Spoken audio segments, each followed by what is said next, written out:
The office lights flickered as the paramedics rushed in. Blood smeared the white marble floor like paint strokes on a canvas. A man lay still, his crisp suit soaked in red. The huge window behind him was shattered, the night breeze blowing in sharply, howling like it was mourning someone. Rose Owusu stood nearby, her hands trembling. One held a crumpled letter. The other, covered in blood. Her voice was quiet but full of pain. He was never supposed to fall in love. 2 months earlier, the beginning. Rose Owusu was a woman of silence and substance. At 27, she had already survived a toxic family, heartbreak, and years of being underestimated. Born in Accra, Ghana, she was the kind of woman who never looked for trouble, but trouble always seemed to find her. When she got the job as a secretary at S.L Group, Seoul's top-tier luxury conglomerate, she saw it as a fresh start. The company was known for its fashion, real estate, and hospitality branches, and more than that, its intense, intimidating CEO, Kong Mi-ho. She had read about him in magazines back in Ghana. A young billionaire who inherited the company after his father's scandalous death.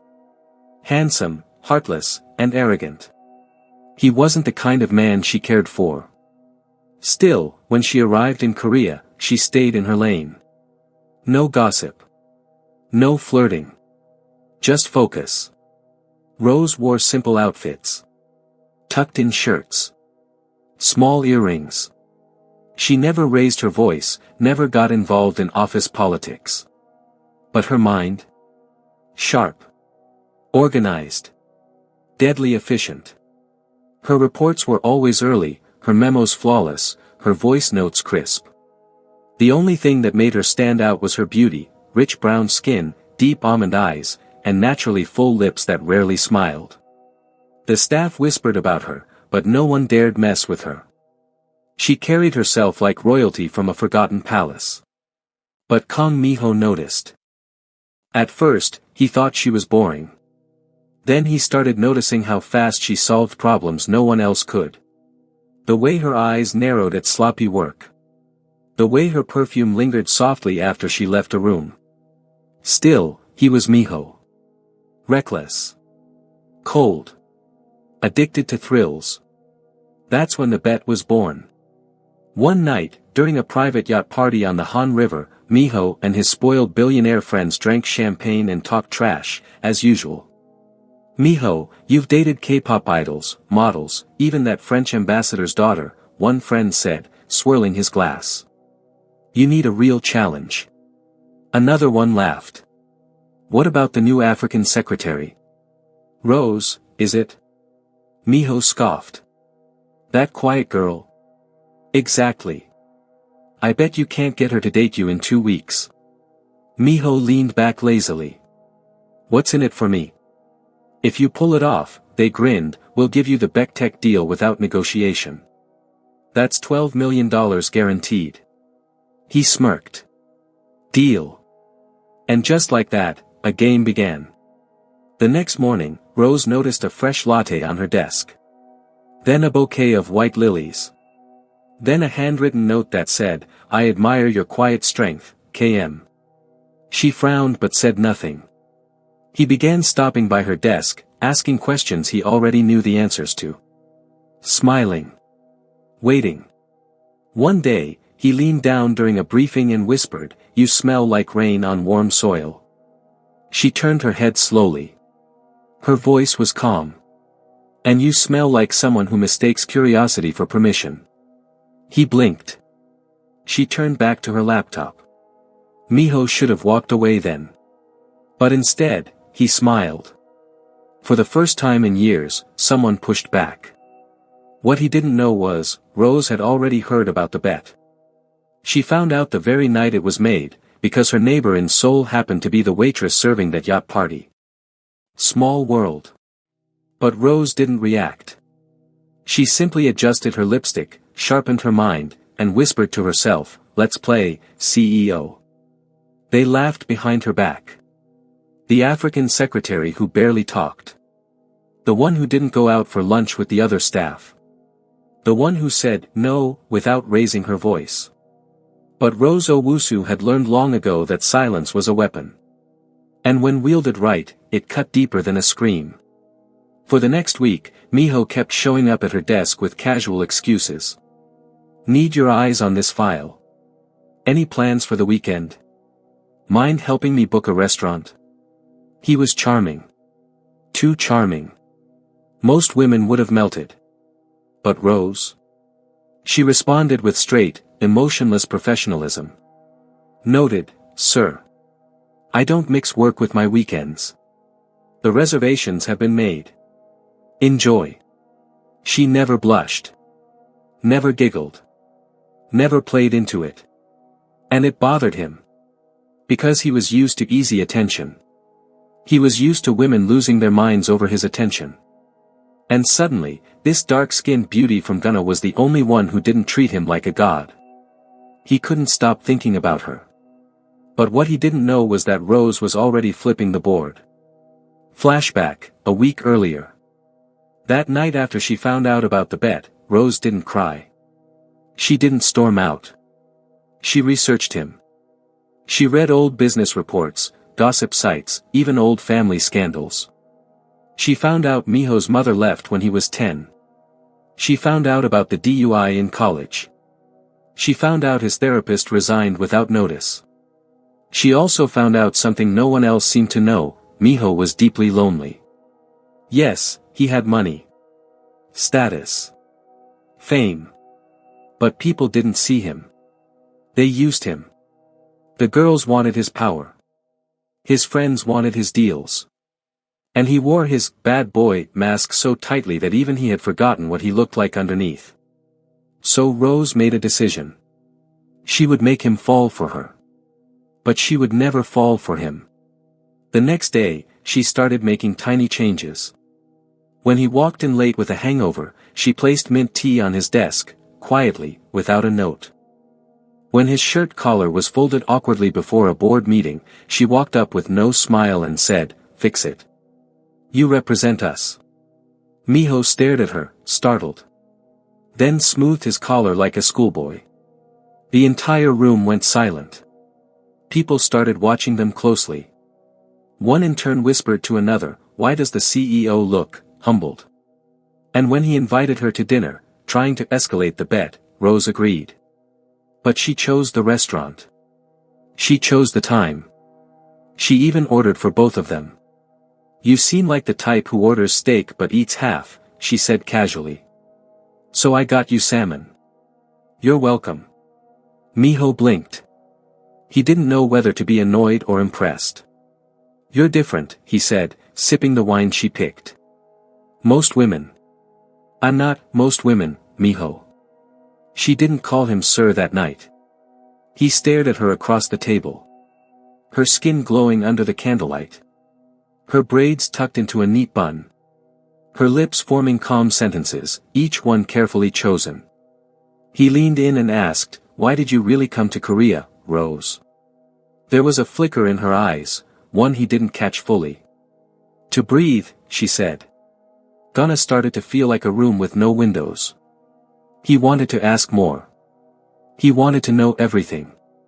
But just then, her phone buzzed. She glanced at it and stood up. "Thank you for dinner," she said, putting on her coat. He looked shocked.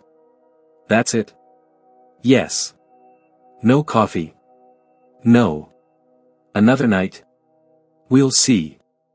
She left him sitting there, speechless, wine glass in hand. And that night, for the first time in his adult life, Miho didn't sleep. Back in her small apartment, Rose removed her earrings and exhaled deeply. She opened her journal and scribbled. "He's falling. But the question is, how far can I let him fall before he realizes this isn't love? This is revenge wearing a dress." The office felt different now. Everyone noticed it, how the CEO looked less arrogant, how his footsteps slowed when he passed Rose's desk, how his tone softened whenever she entered a room. Something was happening. They just didn't know what. To the staff, it seemed like a mysterious love story. But behind the polished glass walls, this was a battlefield. And Rose wasn't playing checkers, she was playing chess with blood-red lipstick. 2 weeks into the bet. Miho had stopped laughing about it. The so-called bet that once felt like a fun game now haunted him. He told himself it was still under control. But Rose had messed up everything. She wasn't obsessed with him. She didn't cling or ask for gifts. In fact, she never even asked about his car, his house, or his money. She looked at him like a person, not a prize. And that scared him. Because he didn't know who he was without the prize. One rainy afternoon, he found her in the company library, a place nobody really visited. She sat alone, reading a poetry book, glasses low on her nose. Her soft brown skin glowed under the golden light. Her legs were crossed elegantly, and she didn't even look up when he entered. "Do you always hide here?" he asked, walking in with his usual confidence. "I don't hide," she replied, flipping a page. "I escape." He chuckled, sitting across from her. "I never knew you liked poetry. You've never asked." There was silence. Then he reached out, his fingers brushing the edge of her book. "I don't know who you are anymore." She looked up, slow and calm. "That's because you never tried to know me. You tried to win me. That's not the same thing." His jaw tightened. "I didn't mean." "You did." She closed the book. "You were playing. You all were." That was the first time she ever confirmed she knew. He froze. "You knew about the bet?" Rose stood up, graceful as always, then leaned down to whisper. "Miho, I've known from the beginning. That's why I've been feeding you breadcrumbs. You think you're chasing me, but really, you're walking exactly where I want you." She walked out before he could speak. And just like that, Miho realized something horrible. He was losing. Elsewhere in the building, someone was watching. Her name was Gae, a senior manager and Miho's ex-fling. She had been watching their tension grow, first with jealousy, then with rage. She couldn't stand how this random African girl had suddenly captured the boss's attention. So she did what bitter people do, she dug. She pulled phone logs. Security footage. Emails. And then, one rainy morning, she found it. A voice message sent by Miho to his friend the night of the yacht party. "She's pretty. But trust me, this will be easy. She's just a quiet African girl, shouldn't be hard to win the bet." Gae copied the file and smiled like a fox. She wasn't going to keep it to herself. She was going to destroy them both, with one email. The next day, all staff meeting. It started as a normal company update. People stood around with coffee, chit-chatting. Rose was on her laptop. Miho stood by the board. Then someone shouted, "Check your emails." Phones lit up. And there it was, the voice note, sent to every employee. Attached to it, a subject line that read, "The real reason the CEO is chasing the secretary." A deadly silence filled the room. Rose's fingers froze. The audio played in someone's speaker, echoing across the meeting room like a slap. "She's just a quiet African girl." The humiliation came fast. Whispers. Stares. Gasps. The walls of trust Rose had built began to crumble, and behind her composed face, her heart cracked. She turned, grabbed her bag, and walked out. Miho chased after her, breathless. "Rose. Wait. I never meant." She turned sharply. "Don't touch me. I didn't send that." But you said it. That was your voice, wasn't it?" "I didn't know you then, things changed." "I changed." "Too late," she whispered. "I was starting to believe you. But now. I remember why I never let anyone close." Tears welled in her eyes, but she didn't let them fall. Not yet. She walked away with her head high, her heels clicking like gunshots in the hallway. That night. In her tiny apartment, Rose sat alone. She stared at her reflection. removed her earrings, took off her makeup, and whispered to herself. No more games. If it's war he wants, then I'll give him the final battle. The city lights of Seoul glittered like fake stars. Rose Owusu sat in a taxi with her head leaning against the window, staring into the blur of neon signs and fast lives. Her phone buzzed non-stop. News blogs were already posting about the scandalous romance between the CEO and the African secretary. Photos from company events, the leaked voice note, her name trending in hashtags she never asked for. Her peace was gone. Her dignity, stained. She thought she was in control. But now, she wasn't sure anymore. Meanwhile at S.L Group, Kong Miho stormed into the boardroom, face pale. His phone was blowing up. Clients were pulling out. A scandal of this level, leaked audio, accusations of manipulation, and the racial undertone of it all, was a fire no PR team could put out quickly.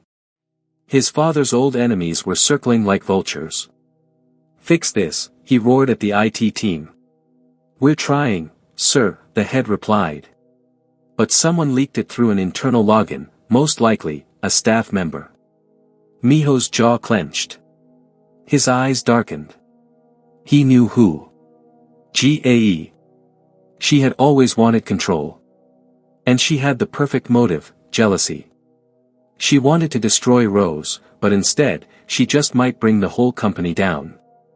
Later that night, Rose's apartment. There was a knock at the door. She didn't move. A pause. Then another knock. Then his voice. Rose, please. Let me explain. She opened the door slowly. Her eyes were swollen. But she stood tall. What could you possibly say that would change anything? He stepped in, quietly. I didn't know you when I made that bet. That's true. I was selfish. But you changed me. Did I? She said coldly. Or did your guilt change you? He swallowed. You made me see people again. You made me care. Rose folded her arms. You cared? Then why didn't you speak up when I walked out like a criminal? Why did I have to hear your voice calling me just a quiet African girl from someone else's phone? Silence. I was scared, he admitted. She shook her head. And I was smart. I knew from the beginning. I played the part, Miho. I studied you, read your past, watched your moves. You thought you were the player. But I was always the one moving the pieces. Tears pricked his eyes. And yet, I still fell. She didn't respond. Her silence was louder than any shout. Then she walked to her drawer, pulled out a flash drive, and handed it to him. What's this? Proof that GAE leaked the voice note. I recorded her bragging about it in the ladies' room. I was going to report her before it even got out. But I waited. Why? She stared at him. To see how far you'd fall before you remembered you had a backbone. He blinked. She continued. But here's the truth, I don't want revenge anymore. I just want peace. Then let me make it right, he whispered. You can't. But I. Miho. I forgive you. But I'm still leaving. His breath caught. What do you mean? I resigned this afternoon. I already booked a flight to Ghana. No, don't. It's not because of the scandal. It's because I know myself. I love quietly, deeply, dangerously. If I stay, I'll love you more than I should. And I'm not sure you'll ever love me without needing to fix me first. He took a step forward, his voice breaking. Then I'll follow you. She raised a hand gently. No, Miho. This isn't a movie. This is my life. 3 weeks later, Accra, Ghana. The sky was warm. The air smelled like roasted peanuts and sea salt. Rose walked through the garden behind her grandmother's house, wearing a long white dress. Peace was starting to return. Her name had faded from the internet, her soul was healing slowly, and she was finally journaling again. But one thing still ached: he hadn't tried again. Maybe that was for the best.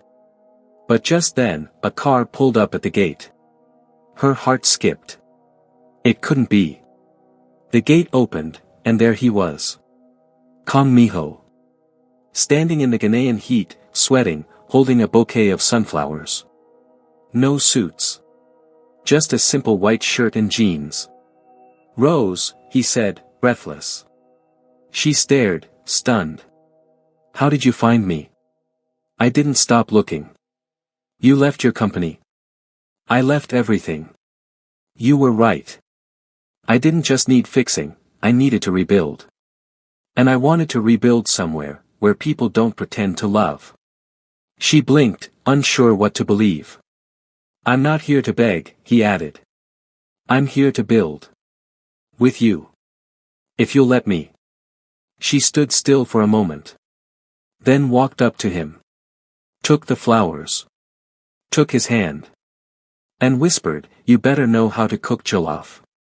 He laughed, full and real, for the first time in years. "Teach me." They started a digital business together, Rose handling operations, Mi-ho managing design. They traveled between Seoul and Accra. Their love wasn't perfect, but it was honest. And one day, when no one was looking, Mi-ho proposed with a ring hidden inside her favorite book of poetry. Rose didn't cry. She just smiled. Because for once, love didn't feel like a trap. It felt like choice. Hello besties, in this story we learned that true love cannot be born from manipulation or pride. Respect, honesty, and emotional maturity are the real foundations of connection. Even the most powerful people can fall, but it takes courage, humility, and self-awareness to rise again in love. And most importantly, never underestimate a quiet woman with a smart mind and a broken heart. Thank you so much for watching. Kindly like, subscribe, and share.